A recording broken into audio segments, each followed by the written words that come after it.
Something is turning in the dark. It is round and pale and heavy, and it rests on a wooden shelf in a room where the air does not move. The turning is not fast.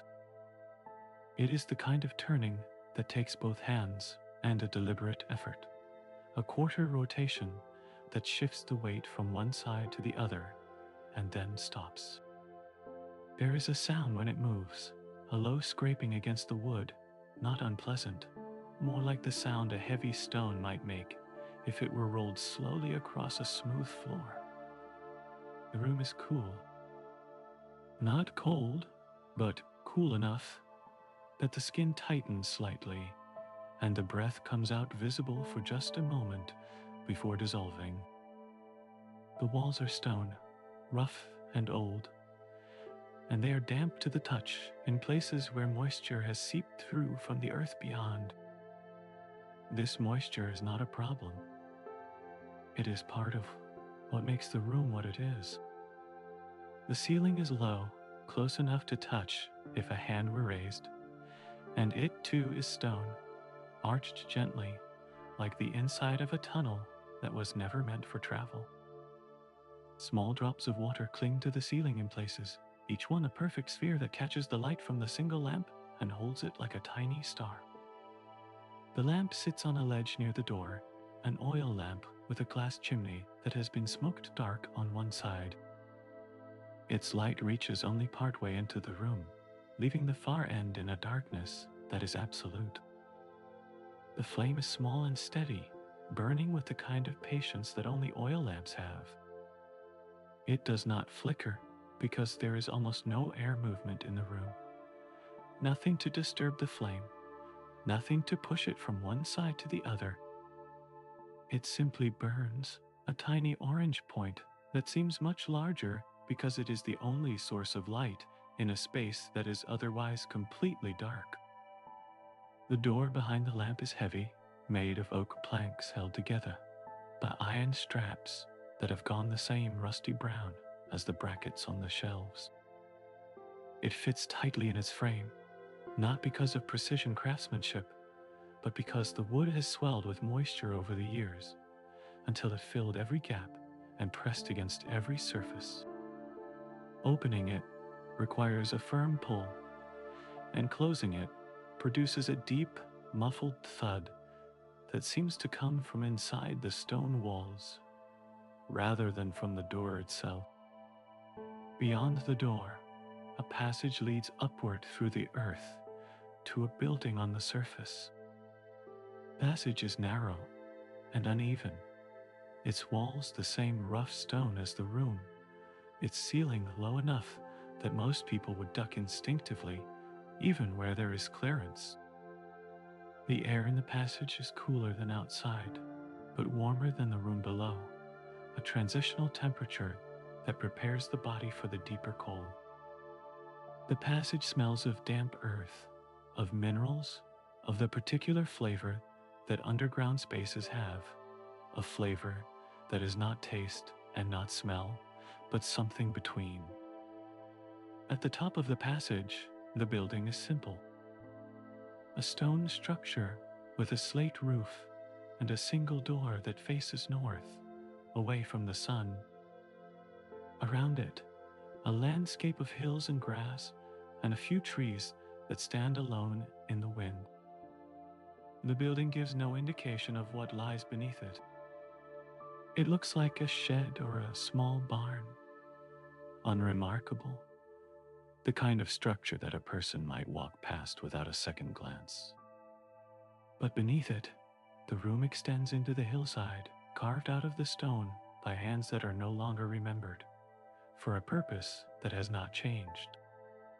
The tender entered the passage that afternoon and descended into the room as the light outside was beginning to soften. The transition from daylight to lamplight is always a kind of shedding. The bright world above, with its wind and its sounds and its endless detail, falls away step by step as the passage descends.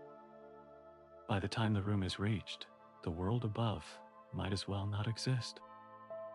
There is only the stone, and the shelves, and the cheese, and the lamp, and the cool, damp air that holds everything in its steady embrace.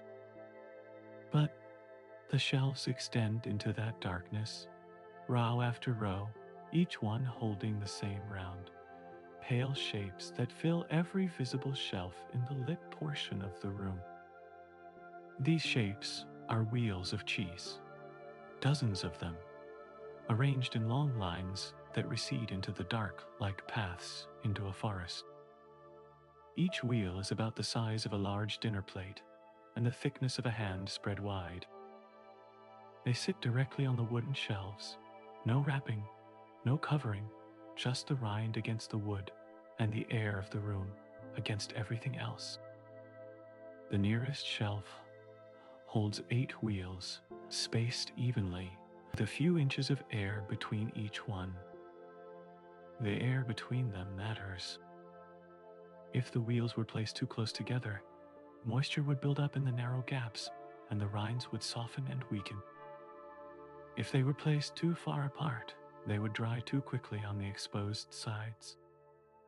The spacing is calculated by experience rather than measurement, a distance that the tender knows by eye and adjusts by feel. Each shelf in the room holds a different generation of cheese.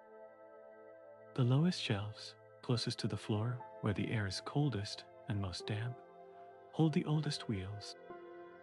The highest shelves, where the air is slightly warmer and drier from the heat of the lamp and the body warmth of anyone working in the room, hold the youngest.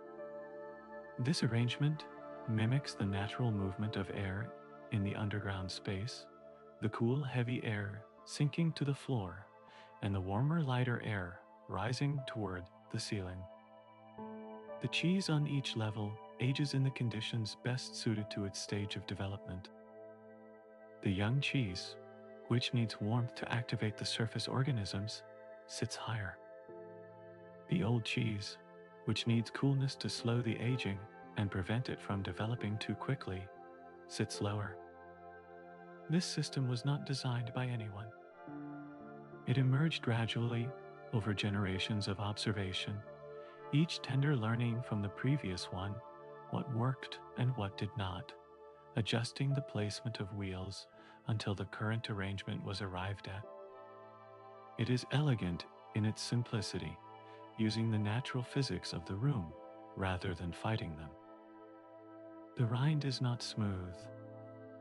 It has a texture that is both rough and yielding, a surface that has been built up over weeks and months by the action of the air and the moisture and the invisible organisms that live in this room and nowhere else. These organisms are too small to see. They exist on the surface of every wheel, in the cracks of the wood, on the stone walls, in the air itself. They are what transform a fresh wheel of cheese into something entirely different, something with flavor and depth and character that did not exist when the wheel first entered the room.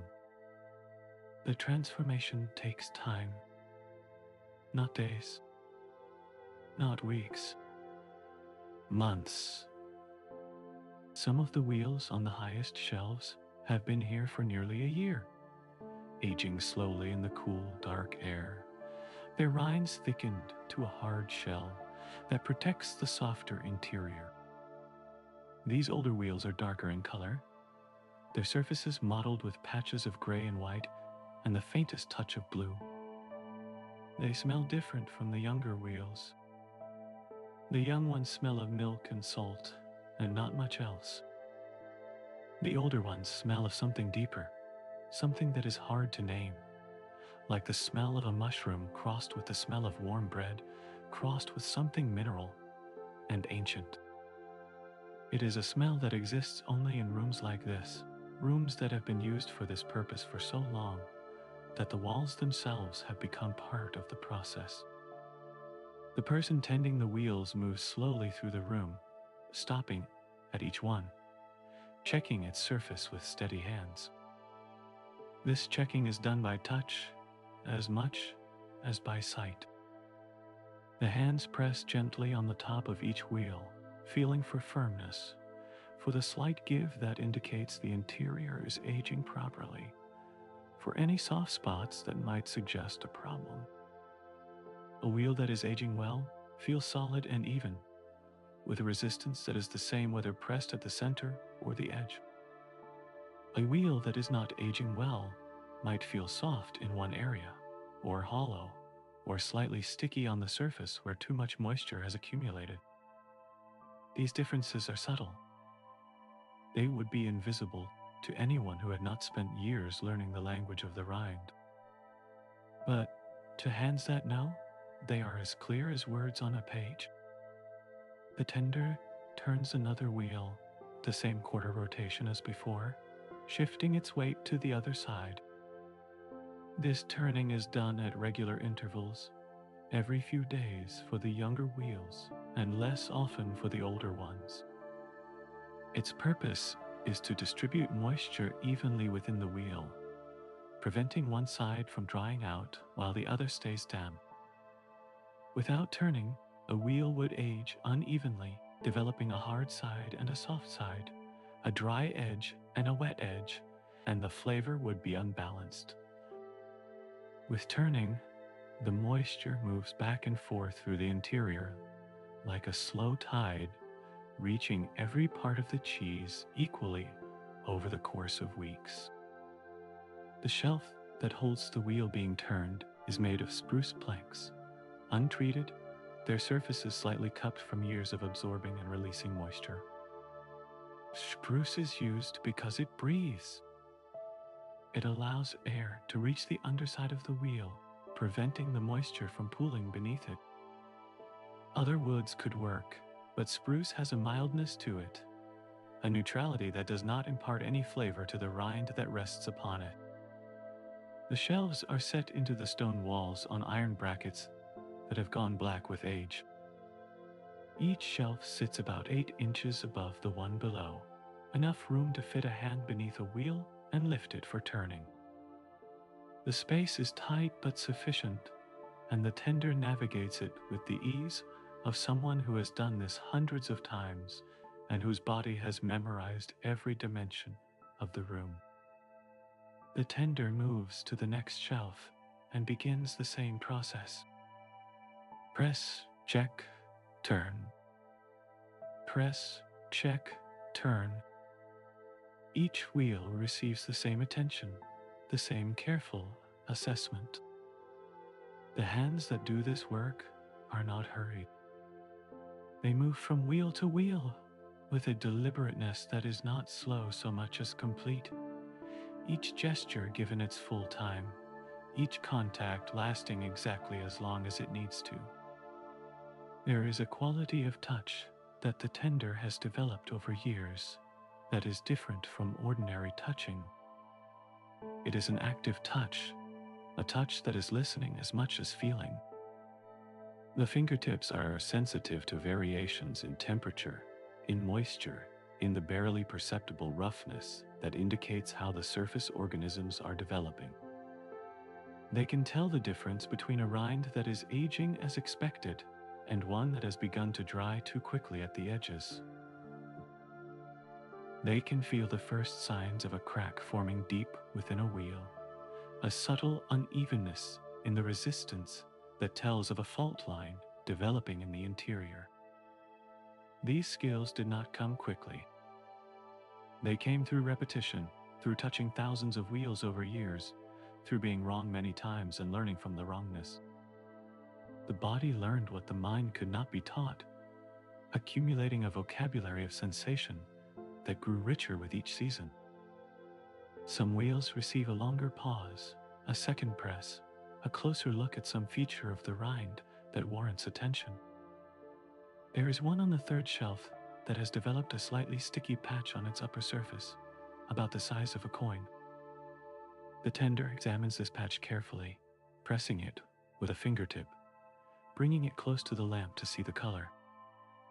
It is slightly darker than the surrounding rind, with a gloss that suggests excess moisture. This is not alarming. It is a common occurrence, usually caused by a drop of water from the ceiling falling on the same spot repeatedly.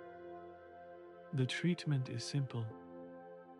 The tender dips the brush in salt water, applies it to the patch in gentle circular strokes, and then wipes the area with the clean cloth.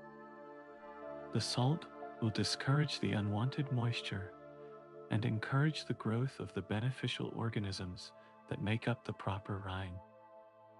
Within a few days, the patch will be indistinguishable from the rest of the surface. The tender notes the shelf number and the position of the wheel in the notebook, then moves on. The next row of shelves holds the youngest wheels, made just a few weeks ago. They are paler than the others, almost white, and their surfaces have a freshness to them that is visible even in the lamplight.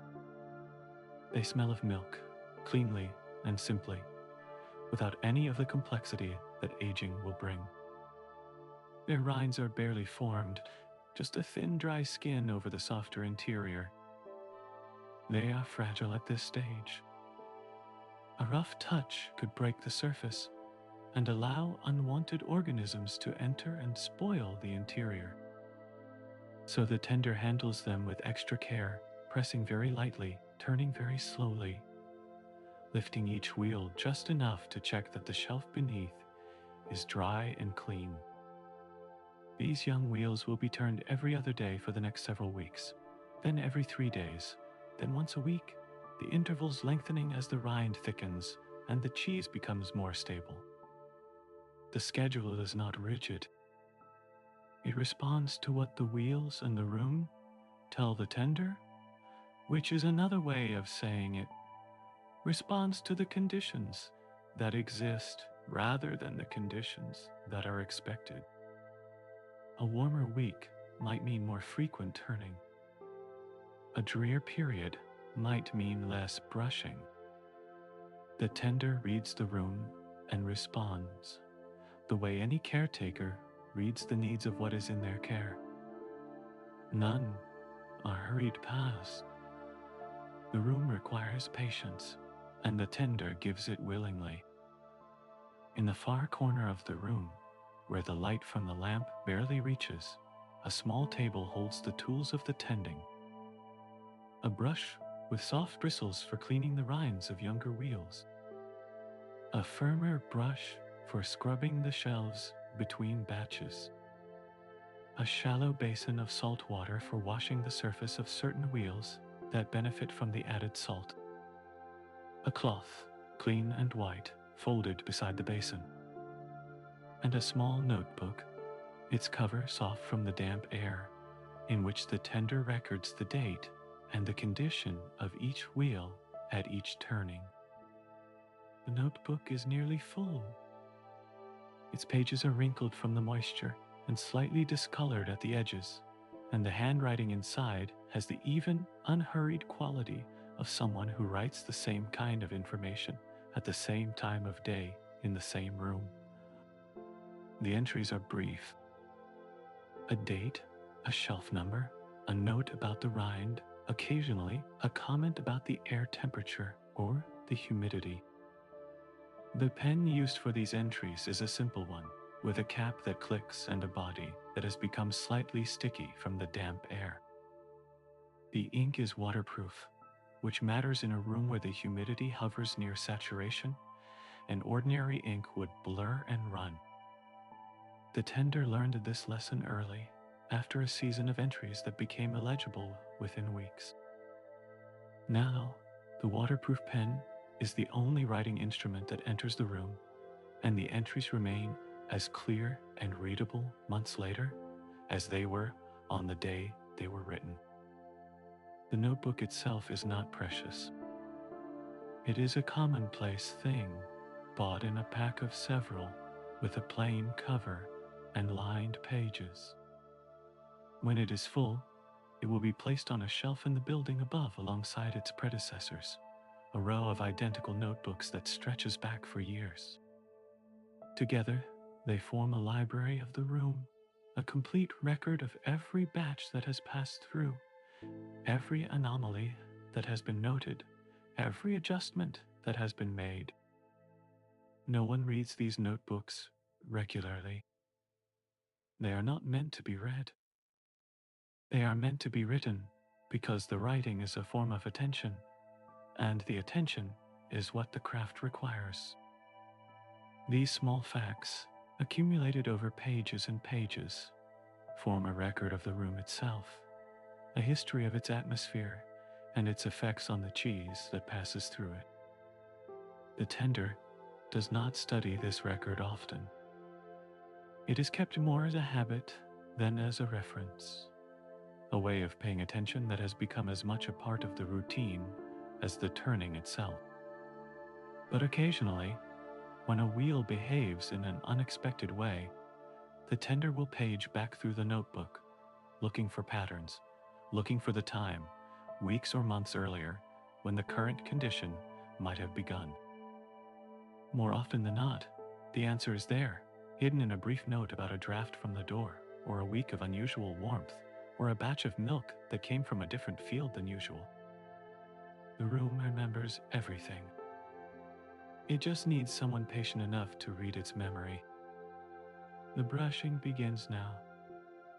Several younger wheels near the entrance will have their surfaces cleaned, the soft bristles removing a thin layer of moisture and the organisms that grow most vigorously in the first weeks of aging. The brush is made of horsehair, soft enough to clean without damaging the delicate young rind. The tender wets it slightly in the basin of salt water and draws it across the surface of the first wheel in long, gentle strokes that follow the curve of the rind. The motion is slow and circular, starting at the center of the top and spiraling outward to the edge.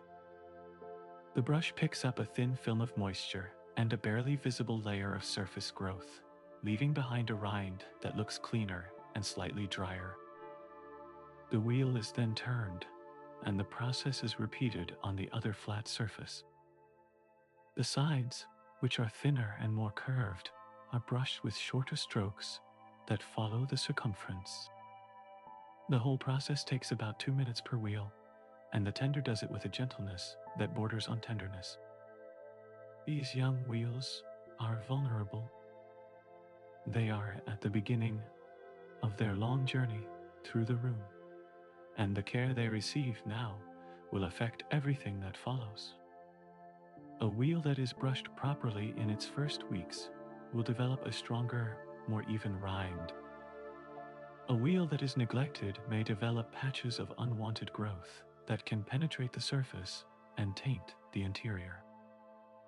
So the brushing is done with attention and care, every stroke deliberate, every wheel given its full measure of time. This cleaning is not meant to stop the growth.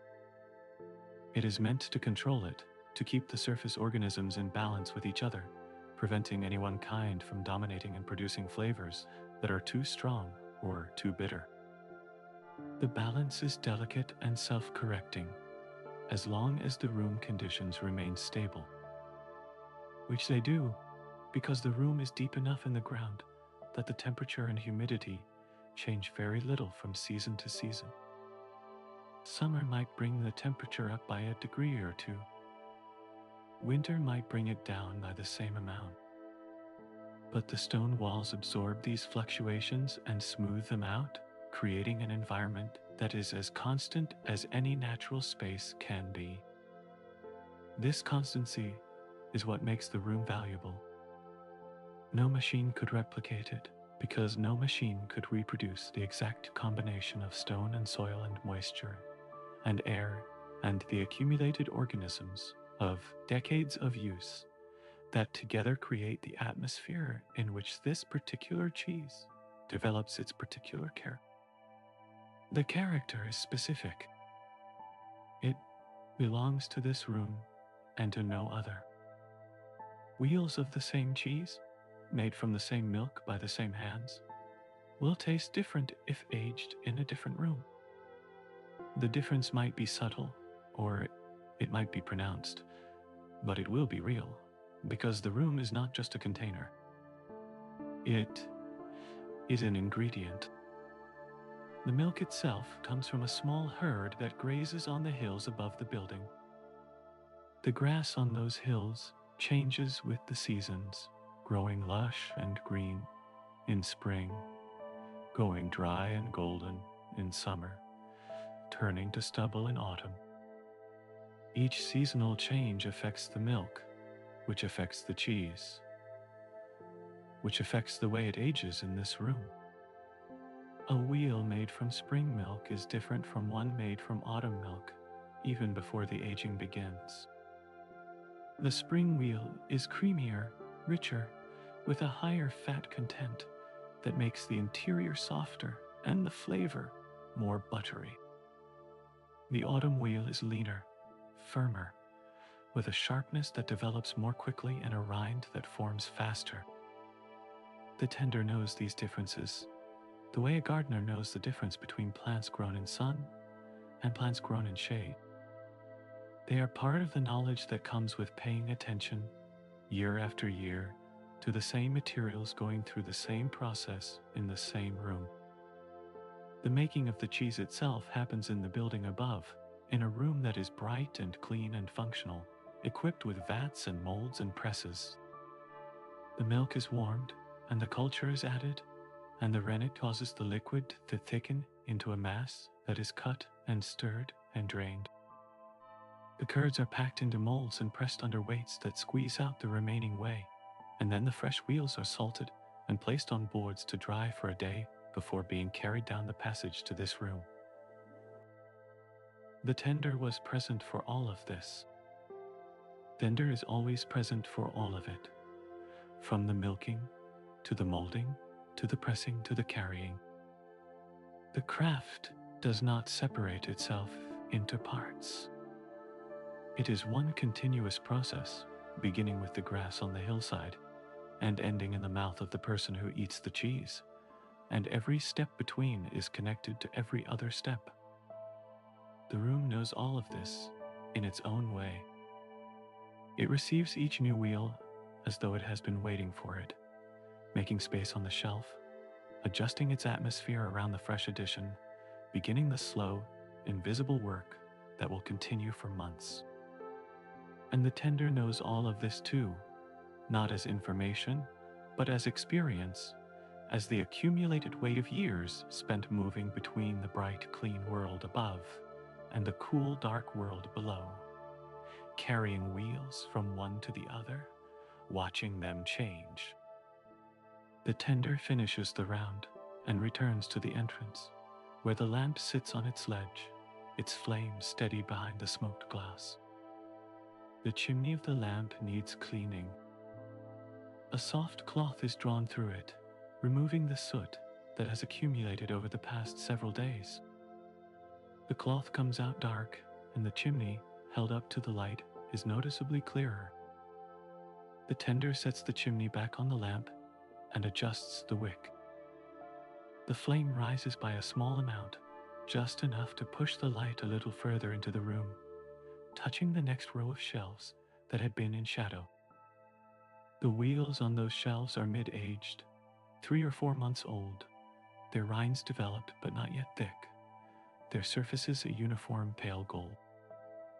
They are in the middle of their journey, no longer the fresh white wheels that entered the room, and not yet the dark, complex, deeply flavored wheels that will leave it. They are becoming. This is the word that best describes what happens in this room. Everything in it is becoming something else, slowly, patiently, without effort. The milk becomes cheese. The cheese becomes aged cheese. The rind becomes a protective shell. The flavors become deeper and more complex. The wheels become more themselves with each passing day. And the room itself, the stone and the wood and the air, becomes more saturated with the organisms and the atmosphere that make its particular character possible, deepening its own identity with every batch that passes through. Nothing in this room is static. Everything is in motion, though the motion is so slow that it is invisible. It is the motion of molecules rearranging themselves within the body of the cheese. The motion of enzymes breaking long protein chains into shorter ones. The motion of fat molecules oxidizing at rates that are measured in parts per billion per day. The motion of water vapor moving from the cheese through the rind into the air, and from the air through the stone walls into the earth beyond. All of this motion, all of this change, all of this becoming happens in silence and in darkness and in the gentle, cool embrace of a room that has been designed by accident or by intention to be the perfect cradle for this particular transformation. The tender sits once more on the stool and lets the quiet gather. The stool is wooden, three-legged, and it sits on the stone floor with a steadiness that speaks of careful making. The seat is smooth from use, the wood darkened and slightly concave. Tender places both hands on the knees and breathes. The air that enters the lungs is cool and damp and carries with it the accumulated scent of everything in the room, the young cheese and the old cheese, and the wood of the shelves and the mineral dampness of the stone and the faint oil smell of the lamp. It is a scent that the tender has breathed thousands of times, and yet it is never exactly the same.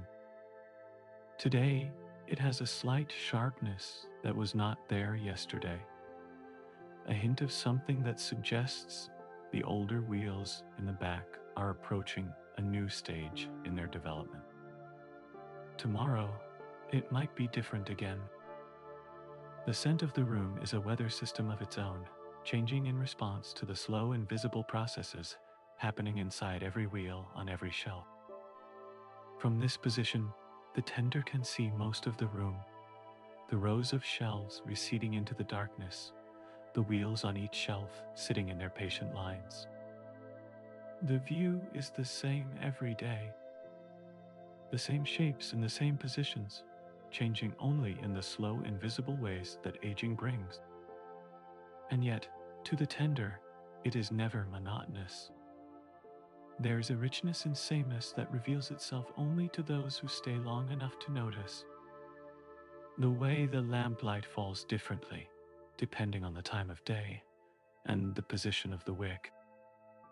The way the water drops on the ceiling grow and fall in patterns that are regular, but never quite predictable.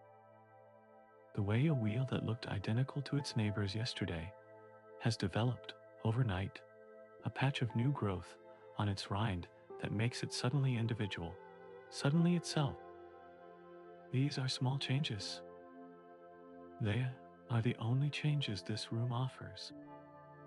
And they are enough, because the tender has learned to see them, and in seeing them, to find a satisfaction that does not depend on drama or novelty or the kind of excitement that the world above provides in abundance. It is a view that could easily be mistaken for nothing. Nothing is happening. Nothing appears to change. The wheels sit. The air holds. The moisture moves in ways that cannot be seen. And yet, beneath every rind, within every wheel, something is happening. Enzymes are breaking down proteins into smaller components that the tongue registers as flavor. Fats are developing new compounds that give the cheese its richness and its aroma. The texture is changing from the firm, slightly rubbery consistency of new cheese to something softer, more yielding, more complex. All of this is happening in the dark, in the quiet, in the cool, still air of a room where the most dramatic event of the day is the turning of a wheel by a quarter rotation. The tender breathes slowly, watching the room.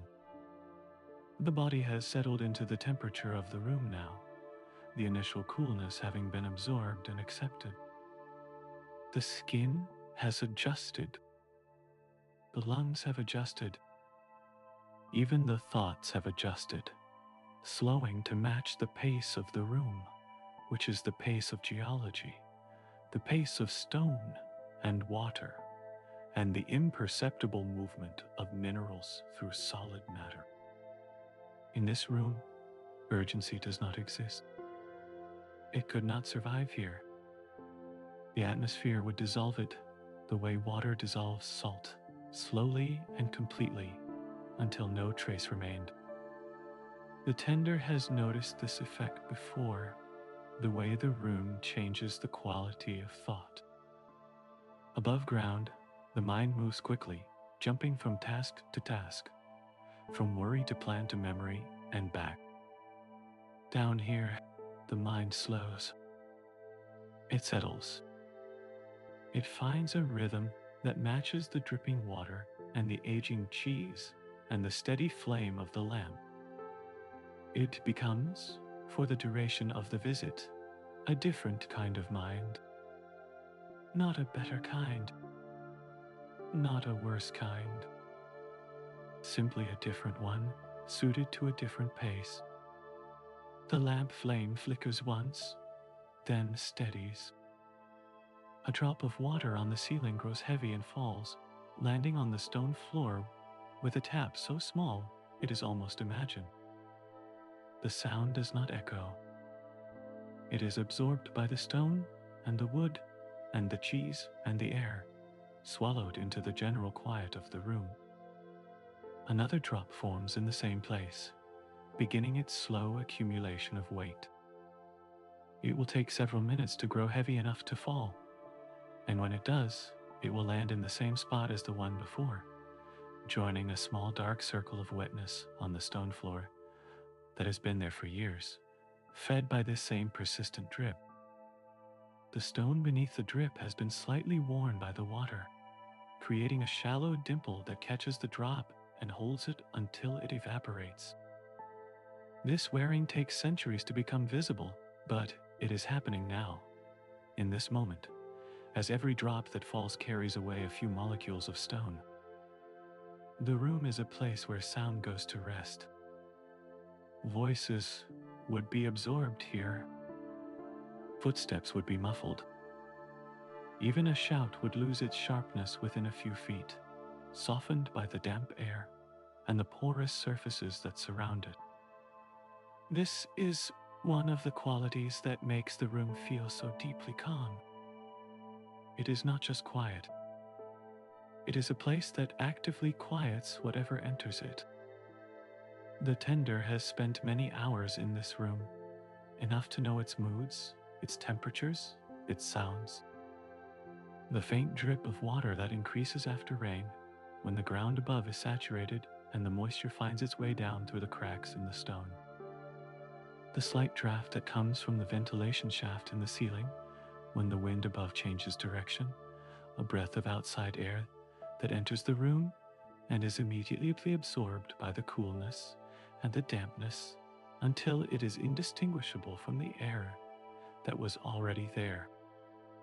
The tiny sounds of the wooden shelves adjusting to changes in humidity, expanding and contracting by fractions of a millimeter, creaking so softly that the sound is more felt and heard through the hands when they rest on the wood. These are the sounds of the room breathing, if a room can be said to breathe. And this room can. It takes in air through the ventilation shaft and releases it through the gap beneath the door. A slow exchange that keeps the atmosphere fresh without disturbing the delicate balance of temperature and humidity that the cheese requires.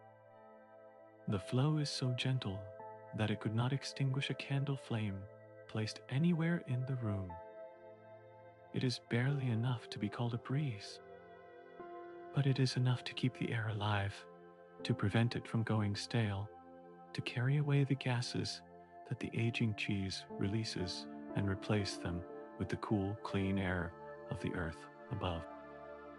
The tender stands and walks the length of the room one more time, slowly, hands clasped behind, looking at the shelves without stopping. This is a different kind of looking from the earlier inspection. This is simply seeing, without assessment, without judgment. It is the kind of looking that a person does in a garden at the end of the day, or along a shoreline at dusk, or in any place where the beauty is quiet and does not demand attention, but rewards it. The wheels are what they are. The room is what it is. The work is what it is. And the evening is settling into the kind of stillness that comes when everything that needs to be done has been done, and what remains is simply to be present in the place where the work lies.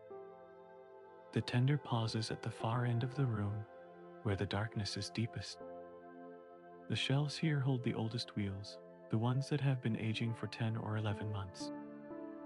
Their rinds are thick and hard, darkened to a deep brownish gold, their surfaces textured with the accumulated evidence of months of careful tending. They smell strongest here, a rich, deep, complex scent that is almost physical in its intensity. It is the scent of time itself, of months of slow change compressed into a single breath. The tender touch is one of these old wheels, lightly, just the fingertips resting on the rind. It is cool and firm and slightly rough, like the bark of a very old tree. Beneath the rind, the cheese has become something extraordinary, though it cannot be tasted yet. It will be tasted soon, when the wheel is finally deemed ready and brought up from the room into the light. But not tonight. Tonight, it rests in the dark, as it has rested for nearly a year, continuing its slow becoming. The tender withdraws the hand and turns back toward the entrance. The lamp on the ledge casts its circle of amber light across the stone floor and the near shelves. Beyond this circle, the room extends into its darkness, the rows of shelves and their patient cargo, invisible but present, felt rather than seen. The stool waits by the entrance. The notebook lies closed on the table. The brush and the basin have been put away. The air holds its coolness and its calm, unchanged by the visit, unchanged by the tending, as constant as the stone that contains it. Above the room, above the passage and the building and the hills, the evening sky has darkened to its full depth. Stars have appeared, though no one in the room can see them. They shine on the hills and the grass and the trees and the slate roof of the building and the heavy oak door that faces north.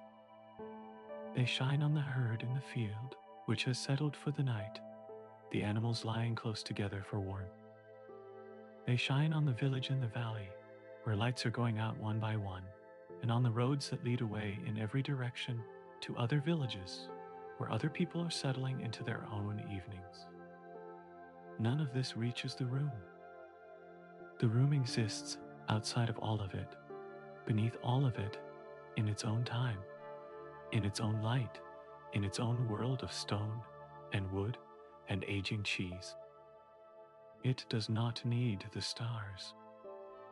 It does not need the sky. It needs only what it has, which is enough, which has always been enough.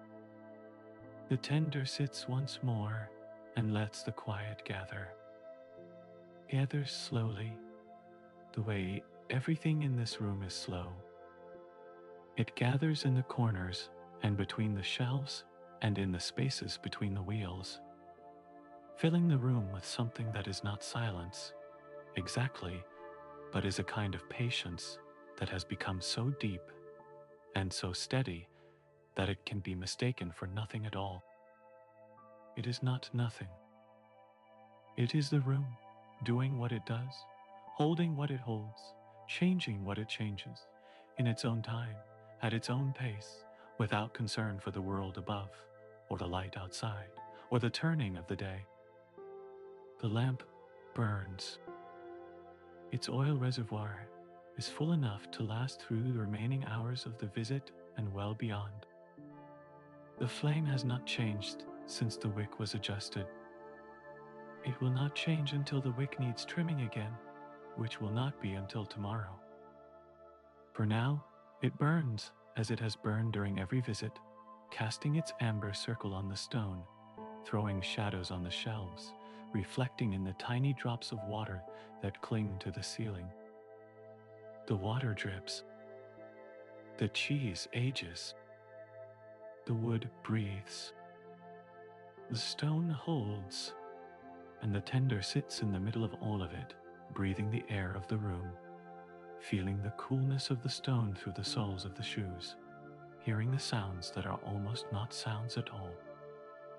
The drip and the creak and the vast soft hum of a room that has been doing the same thing for longer than anyone living can remember. The visit will end at some point. Thunder will stand from the stool and walk to the door and pull it open and climb the passage back to the surface. The evening air above will feel warm by comparison, and the sky will be wide and full of stars, and the walk back to the house will be short and quiet. But not yet. For now, there is the room. For now, there is the lamp.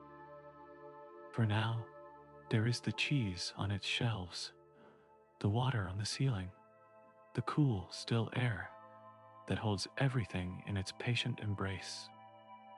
And the quiet goes on and on, as patient and as constant as the stone, asking nothing, holding everything, carrying it all forward into whatever comes next. The lamp burns. The water gathers. The wheels rest. Now. And the room continues, deep in the hill, deep in the earth, deep in the kind of time that is measured not in hours or days, but in flavors that deepen and rinds that thicken, and the slow, sure transformation of one simple thing into another.